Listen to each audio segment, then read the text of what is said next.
sparring stance that the president is known for. I only go after them when they go after me. I'm a counterpuncher. They go after me, I go after them. Giuliani's media blitz triggered yet another new salvo from the Mueller side in the form of a leak to NBC News this afternoon that then turned out to be wrong. NBC reported that Trump's lawyer, Michael Cohen, had been wiretapped and that at least one of the calls he had made that was picked up was to the White House. Giuliani said at the time he didn't think that was true, and he turned out to be right. NBC issued a correction saying that he was surveilled. The meaning and the difference of that in just a moment. Tonight, joining me, Corey Lewandowski, Michael Caputo, and law professor Jonathan Turley. First, we go to Trump campaign manager and author of the book, Let Trump Be Trump, Corey Lewandowski. Corey, good to see you tonight. Thanks for being here. So it's pretty clear that we have seen a real sort of tack here, a real change in the way they're going about this. I think that's right. And what you see now is Mayor Giuliani, a very well-known, well-respected former prosecutor, understands what the Mueller team is trying to do. And what he's outlined here is very clear. There has been no evidence of collusion whatsoever. And so for the entire premise of this investigation, which was supposed to be looking into whether Russia colluded with the Trump campaign to impact the election, that has not occurred. And now it's spun off in a series of different other things that they're looking into. And what the mayor is saying is, let's end this, or we're going to fight about what you really should be looking into. What do you think Rudy Giuliani picked up on in that meeting that he had with Robert Mueller when he took over the job and said, look, let's sit down, let's talk about where we are here? What do you think he picked up on that triggered all of these changes?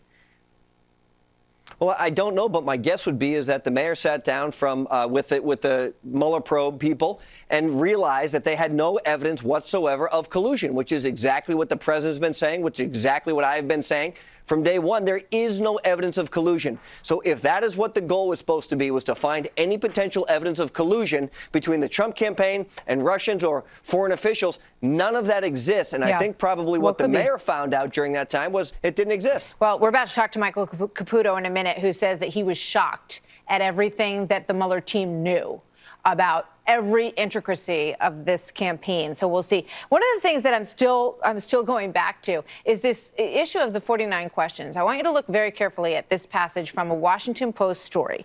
It says, in the wake of the testy March 5th meeting, Mueller's team agreed to provide the president's lawyers with more specific information about the subjects that the prosecutors wanted to discuss. With those details in hand, Trump lawyer Jay Sekulow compiled a list of 49 questions that the team believed the president would be asked. That suggests, Corey, that the 49 questions didn't come from Mueller's side. They came from Jay Sekulow. Do you know if that's true? You know, I don't know it's true, but what's amazing to me is how all of this information gets played out in the media every day. I mean, look, it's really astonishing. This is supposed to be a series of professionals having communications back and forth about if the president's going to sit down and have an interview, what that scope of the conversation is going to be. Is it going to be interrogatories and questions answered, or is it going to be something else? And we see all of this in the news every day. And maybe that's a credit to some of the media agencies, but really, to me, it's more disturbing of the information that's getting out and being leaked from all over the place. Yeah, that's true. There's a lot of it. I want to know what you think about this $130,000 the president said on the plane. You know, I don't know anything about it. You have to ask my personal attorney, Michael Cohen. Then Rudy Giuliani comes on last night and talks to Sean Hannity and says the president paid him back. That's a new story. What do you think went on here? Well, that is new information. I wasn't aware of the information prior to Mayor Giuliani releasing that information to Sean Hannity. But what it sounded like was that there was a stipend every month to Mr. Cohen in the amount of, I think it was $35,000 a month or something like that.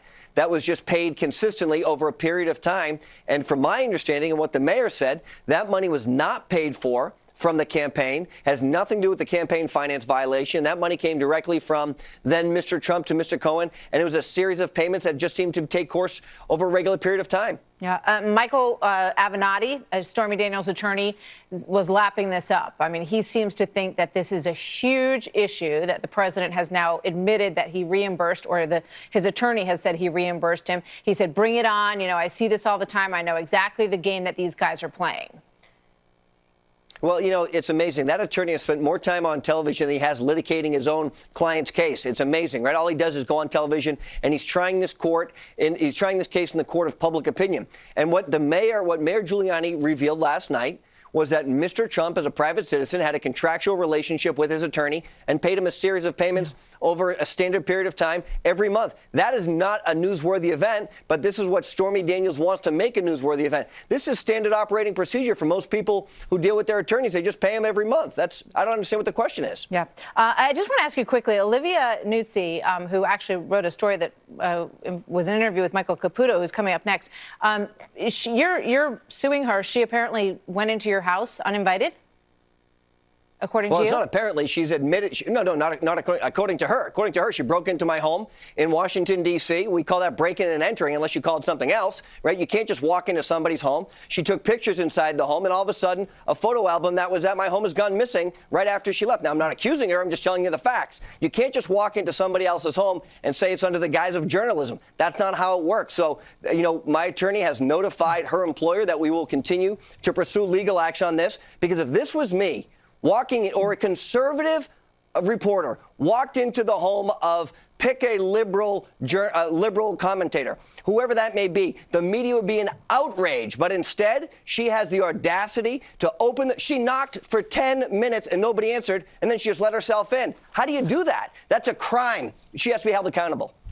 All right, Corey, thank you. We'll keep an eye on it. Thanks for being here tonight. Thank you. So my next guest is a former Trump campaign senior advisor who was grilled by special counsel Mueller's team